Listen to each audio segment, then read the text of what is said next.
ओम श्री मात्रे नमः। एक बड़ी प्यारी सी घटना है जिससे आज की बात आरंभ करूंगा। एक समय की बात है, एक विद्यार्थी काशी जी गया पढ़ने के लिए और काशी जी में उसने अध्ययन किया, बड़े लंबे समय तक पढ़ा। वहाँ जो भी उस समय की शिक्षाएं थी वहाँ से आचार्य करके वापस आया।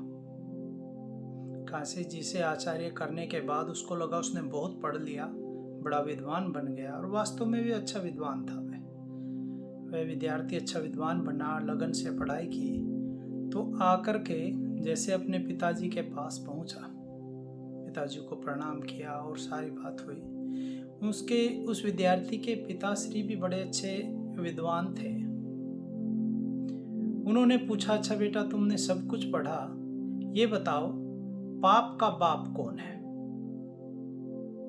अब वह विद्वान ब्राह्मण सोचने लगा, पाप का बाप, ये तो किसी शास्त्र में मैंने पढ़ा नहीं। मैंने व्याकरण पढ़ा, ज्योतिष पढ़ा, वेदांग पढ़े, छंद पढ़े, सभी चीज पढ़ी, लेकिन कहीं भी पाप का बाप का कोई वर्णन नहीं आया।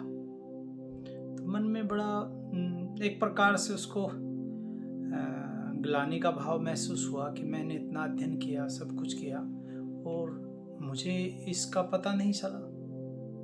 अपने को धीरे धीरे जा रहा था रास्ते में, सोचते सोचते इसी उसमें चिंतन में, और थोड़ा उदास भी लग रहा था। तो उसको जब रास्ते में जा रहा था तो रास्ते में किसी महिला से उसका मिलना हुआ और वह महिला उस समय की जैसे नगर वधू जिसको कहते थे वह थी। और उसने कहा, पंडित जी आप उदास लग रहे हैं, क्या हुआ। उन्होंने कहा कि उदासी का कारण ये है कि मैंने इतने साल अध्ययन किया और मैं एक प्रश्न का जवाब भी नहीं दे पाया। तो बोले प्रश्न क्या था। उन्होंने कहा पाप का बाप कौन। तो उसने कहा कि पंडित जी आप आज्ञा करें तो मैं इसका उत्तर आपको दे सकती हूँ। पंडित जी को लगा कि ये भला महिला कैसे उसका उत्तर दे पाएंगे। उसने कहा कि मैं निश्चित ही आपको इस पहेली का उत्तर सुझाऊंगी, इस प्रश्न का उत्तर मैं दे दूंगी, लेकिन आपको मेरी कुछ बातें माननी पड़ेंगी। पंडित ने कहा कि चलो ठीक है, मैं मान लूंगा। मैं बातें क्या रहेंगी आप बताएं।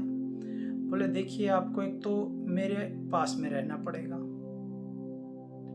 तो उसने कहा ठीक है मैं रह लूंगा, लेकिन पहले मुझे जान लीजिए, मैं नगर वधू हूँ और मेरे पास रहने से आपकी बदनामी हो सकती है।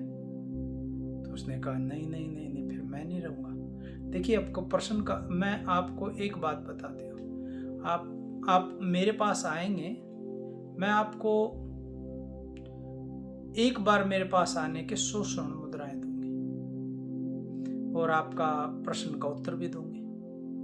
तो जो 100 स्वर्ण मुद्रा प्रश्न का उत्तर का बात आई, पंडित ने सोचा चलो एक ही बार आना है। उसने कहा एक ही बार आना है, ठीक है, किसको पता चलेगा। ऐसा सोच करके उसने स्वीकार कर लिया। फिर जब वहां उसके पास पहुंचे, उसने कहा आपको एक चीज और है, एक शर्त और है, मैं जो खाना बनाऊंगी मेरे हाथ का खाना खाना पड़ेगा। अब पंडित को थोड़ा सा ये लगा कि अरे मैं तो ब्राह्मण हूँ, विद्वान हूँ, इसके हाथ का खाना कैसे। उसने कहा कि मैं 500 स्वर्ण मुद्राएं दूंगी, मेरे हाथ का बना खाना खाना पड़ेगा। उसने सोचा लेकिन एक ही बार खाऊंगा। उसने कहा मैं केवल एक ही बार खाऊंगा, चलो किसको पता चलेगा। ऐसा सोच करके तो तैयार हो गया। अब अच्छा कर्मकांडी ब्राह्मण आज वेश्या के घर में बैठ करके उसके हाथ का खाना खाने को तैयार ही था। जो ही थाली सामने आई, उस महिला ने वह थाली उसके आगे से हटा ली।